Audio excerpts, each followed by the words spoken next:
invitar a que vayamos a la convención. ¿Qué es lo que no se puede transar, a tu juicio, en la confección de la nueva Constitución?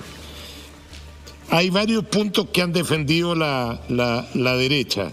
El derecho a propiedad, por ejemplo, los 2/3, respetar los quórums, el agua como bien nacional de uso público, que yo no lo tengo tan claro, porque eso está hoy día en la Constitución, pero parece que quieren darle un carácter distinto.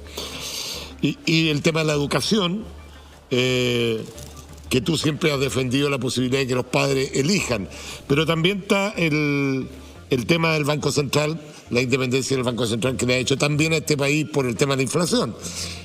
¿Cuáles son, crees tú, los puntos que hay que pelearlos hasta el final? Lo que pasa es que acá, dada la composición que tiene la convención, va a haber aspectos en los que definitivamente vamos a perder.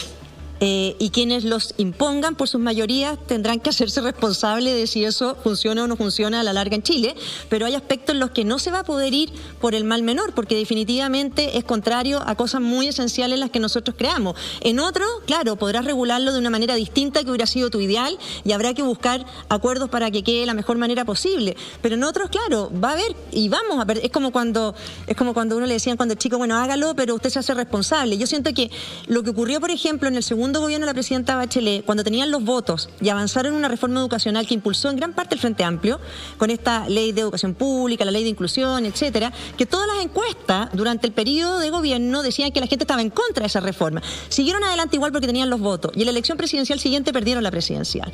Porque yo creo que los grupos medios castigaron muchísimo esa reforma, porque se vieron disminuían sus capacidades de elección en materia de educación de sus hijos. Entonces, aquí también hay que tener cuidado, que pueden sentirse con votos para hacer lo que quieran adentro de la convención, pero ojo que eso puede irse traduciendo después en no mayorías sociales en el país que vayan respaldando lo que ellos con votos al interior de la convención vayan logrando. ¿Qué pasa con el derecho a propiedad? El derecho a propiedad, a mí me parece que hay distintos aspectos que son fundamentales que tienen que establecerse. A mí me parece que la forma de expropiar y la garantía de la expropiación esté a nivel de constitución, a nivel constitucional, es una esencial. Hoy día, la forma en que está garantizado el derecho de propiedad, lo esencial es que las garantías en relación a la expropiación están a nivel constitucional y no quedan entregadas a una ley inferior.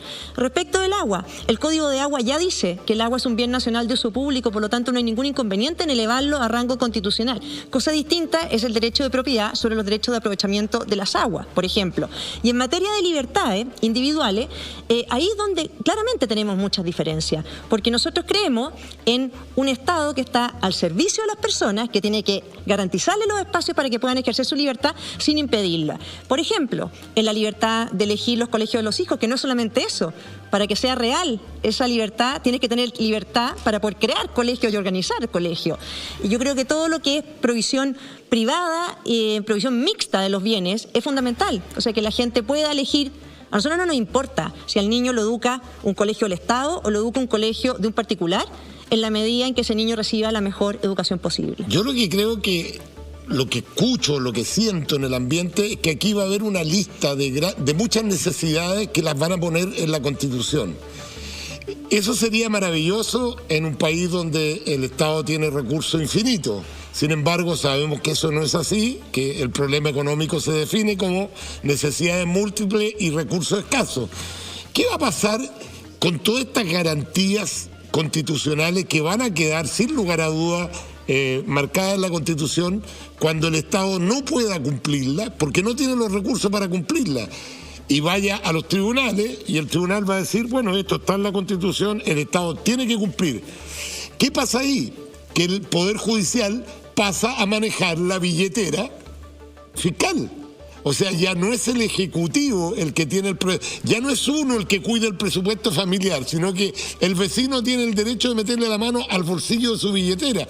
Y que ahí hay una contradicción que es compleja. O sea, yo estoy porque ojalá se garanticen todos los derechos del mundo, seamos un país que el que nace en Chile tenga todos los derechos del mundo. Fantástico, para eso se necesitan recursos.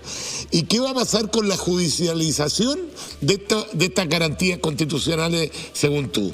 A ver, yo creo que la forma de garantizar los derechos sociales en la Constitución tiene que ser estableciendo un mandato claro al legislador para que sea él el que regule la forma y los plazos de ir alcanzándolo. Una Constitución no puede reemplazar la deliberancia política, por así decirlo. No puede reemplazar los procesos que se dan cada 4 años de deliberación política en los países. Por lo tanto, no puede ser tiene que haber ese espacio para que el Congreso vaya definiendo, conforme a la realidad fiscal del país, a la situación del momento, cómo se van garantizando esos recursos. Y las personas tener un recurso para exigirlo, o sea, esos derechos, perdón, un recurso para exigirlo y un recurso también para que el legislador cumpla con el mandato.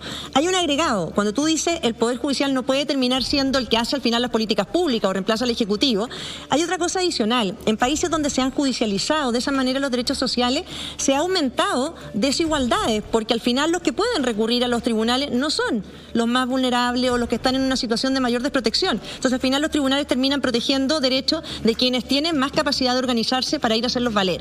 Por lo tanto, yo creo que cuando todas estas consignas se traduzcan en texto, podemos encontrar, creo, puntos de acuerdo, primero, para no engañar a la gente estableciendo una cantidad de cosas en la Constitución que no se va... Gigantesca, y que al final lo único que hace... Exactamente, y aumenta la desconfianza y la rabia de la gente frente a la política, con toda razón. Y lo segundo es para que operen de verdad. O sea, si aquí queremos de verdad mejorar las condiciones de vivienda de los ciudadanos, bueno, veamos qué es lo que tiene que decir la Constitución, cuál es el rol que tiene el legislador, cuál es el rol que tiene el Poder Ejecutivo y cuál es el rol, si es que lo tiene, el Poder Judicial.